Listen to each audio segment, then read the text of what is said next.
Bismillahirrahmanirrahim. Assalamualaikum warahmatullahi wabarakatuh.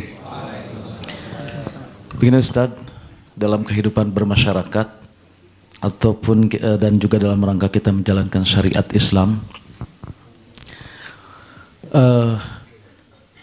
ketika kita bermasyarakat ada praktik-praktik ibadah yang berbeda dengan yang kita yakini.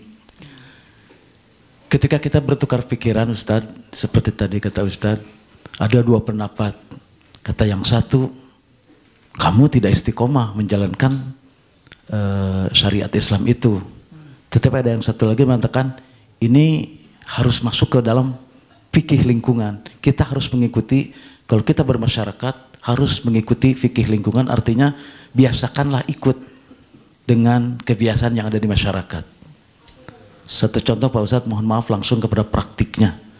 Ketika kita ada misalnya, ada tahlilan yang biasa di masyarakat, karena kita fikih lingkungan, kita masuk, kita ikut mengikuti di sana.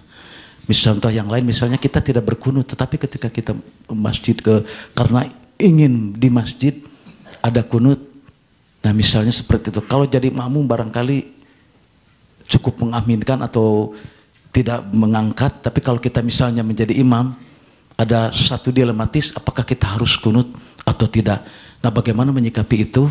Apakah kita termasuk kepada hal yang tadi? Apakah kita tidak istiqomah dengan apa yang kita pelajari, dan satu lagi, apakah ada di dalam usul fikih atau yang namanya fikih lingkungan? Demikian Ustadz, terima kasih. Assalamualaikum warahmatullahi wabarakatuh. Assalamualaikum. Mungkin maksudnya adalah fikih sosial, bukan fikih lingkungan. Ya, fikih lingkungan itu telah ditulis oleh guru dari guru-gurunya kita. Saya nggak ketemu beliau, tapi hanya mengamati beliau di YouTube dan TV. Syekh Yusuf Al-Qaradawi. Syekh Yusuf Al-Qaradawi, selain bab politik, saya suka beliau.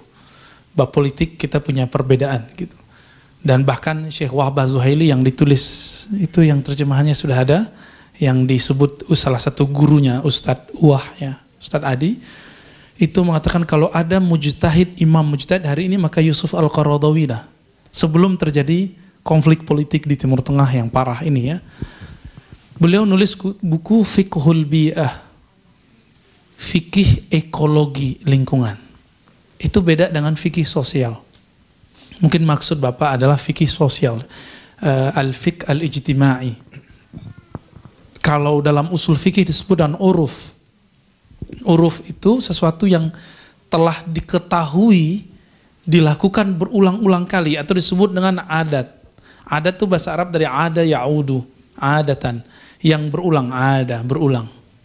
Uruf diketahui dari satu kata dengan ta'aruf, arafa, ya.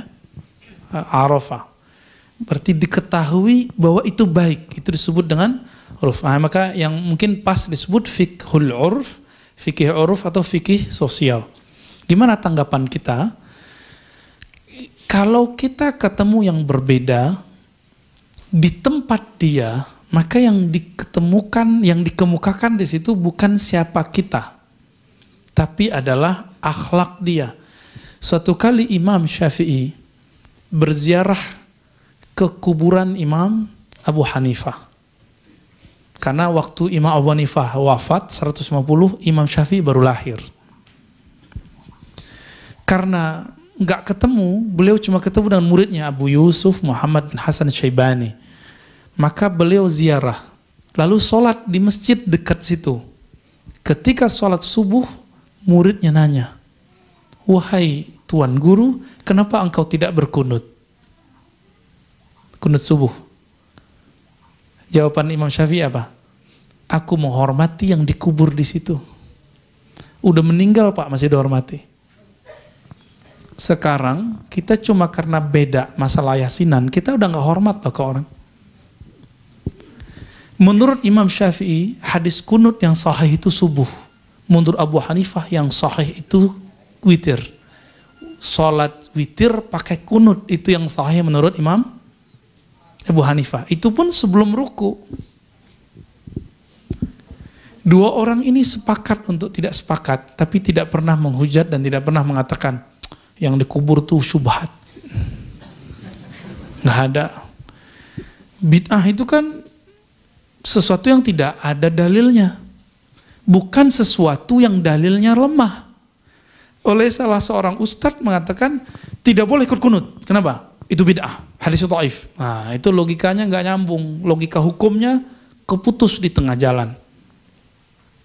Keputus. Kalau begitu, seandainya dia mikir nggak? Seandainya dia hidup di zaman Imam Syafi'i, berani nggak bilang, Imam, ente syubhat. Syafi'i, ente pelaku bid'ah.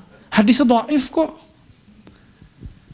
Imam Muzani depan Imam Syafi'i, pewaris ilmunya Imam Syafi'i itu Muzani, Humaidi, Ahmad bin Hambal. Itu merasa kayak semut depan Imam Syafi'i. Gimana dengan imam yang tadi bilang syubhat itu? Gak kelihatan kayaknya ya. Dia nggak mikir sejauh itu. Ini kemudian jadi tanya jawab, bukan tanya jawab ya, tanda tanya gitu. Tanda tanya besar di kepala saya. Katanya ikut salaf gitu. Jadi ketika Bapak misalnya berkunut, terus jadi imam di masjid gak kunut, jangan kunut, hormati pengurusnya atau imam di situ. Kalau enggak usah jadi imam. Tapi rakaatnya jangan ditambah, Pak. Ya. Itu disebut fikih sosial. Kalau istilah saya ada fikih akhlak. Tapi kita belum tulis bukunya, Pak. Kalau istilah Syekh Hasan Al-Banna disebut fiqh dakwah. Istilah Syekh Abdul Hasan Nadawi dengan fiqhul batin, fikih qalbu. Jadi kita baru belajar ternyata fikih fisik, belum belajar fikih qalbu. Silakan nanti diundang ustaz-ustaz yang pakar fikih qalbu itu, pakar ilmu qalbu. Biar kajiannya membuat qalbu bersinar, bukan bikin jidatnya bertemu. Baik. Jadi apakah kita disebut tidak istiqomah? Enggak. Justru itu yang disebut istiqomah dalam akhlak yang baik. Nah, ini makna ayat innamal mu'minuna ikhwah. Ya, orang beriman itu bersaudara. Lalu di ayat itu dikatakan fa aslihu baina akhawaikum.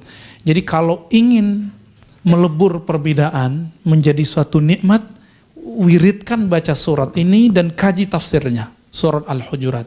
Islahlah antara saudara-saudaramu. Ayat ini turun dan jadi abadi karena Allah tahu umat ini pasti tidak akan mau islah. Maka perintahnya disuruh islah. Jangankan kita ya. Dulu ketika ada sahabat Ibnu Abbas divonis oleh dokter jangan sujud di atas debu karena matamu sudah sakit. Kata Ibnu Abbas radhiyallahu taala anhuma, la af'al ma lam yaf'alun Nabi. Saya enggak mau buat yang Nabi enggak buat. Enggak pantas masa seorang Ibnu Abbas sujud di atas sajadah sedangkan Nabi tidak pernah sujud di atas sajadah. Jadi antum ini ahli bid'ah semua ini. Hijau lagi. Ya, ini kayaknya tebel nih ya. Beda dengan yang di rumah kita tuh tipis ya. Udah gitu udah lecek lagi ya. Udah bekas lututnya itu udah nggak tanggung-tanggung. Di bagian hidungnya itu udah bau komedo. Beda ya. Hei, ahli bid'ah. Baik. Jadi teman-teman semua, ketika saya mengganti amal saya, fikih ibadah di depan kawan saya yang beda faham, di tempat dia, ini disebut fikih akhlak dan itu sunnah salaf saleh. Jadi nggak disebut tidak istiqomah. Misalnya Bapak diminta jadi imam di masjid yang nggak jahar basmalah, udah nggak usah jahar basmalah. Masjidnya nggak biasa zikir-zikir ba'da sholat dengan jahar, ya udah nggak usah jahar. Gitu, sederhana nggak? Sederhana sekali. Jangan kemudian protes, misalnya imamnya nih zikirnya kenceng ba'da sholat. Langsung pakai Allahumma antas salam, lantas jalan. Gak usah begitu, tungguin aja, biarin aja dia zikir sendiri, kita zikir sendiri. Ya. Cukup? Ya. Tadi masalah yasinan juga ya. Oh, yasinan tuh panjang pembahasannya Pak, satu pertemuan. Karena hadisnya ada beberapa ya, ada 5 hadis mengenai persoalan yasinan dan tahlilan itu. Mulai dari yang sahih sampai yang tidak sahihnya. Minimal 5 yang saya kumpulin di tulisan itu.